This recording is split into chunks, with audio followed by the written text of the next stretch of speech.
Coco Martin at Julia Montes may sagot na nga ba sa isyu ng pagbubuntis?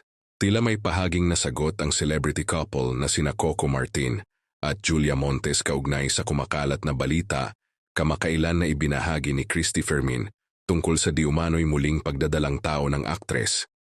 Ang nasabing issue ay iniugnay pa umano sa pagkaudlot ng inaabangang serye na Si Gabo.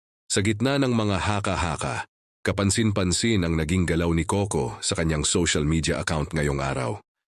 Nagbahagi ang aktor ng isang larawan kung saan makikita silang magkasama ni Julia na tila kuha matapos ang kanilang trabaho.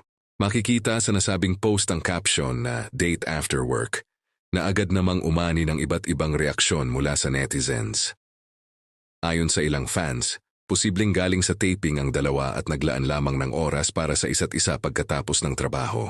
Ngunit mas lalong napansin ng publiko ang detalye na may hawak na iniendorso alak ng aktor sa naturang larawan. Para sa ilan, ito raw ay tila malinaw na indikasyon na hindi buntis si Julia dahil hindi naman umano ito iinom kung siya ay nagdadalang tao. Gayunpaman may mga netizens pa rin na nagsasabing hindi sapat ang isang larawan upang tuluyang pabulaanan ang issue.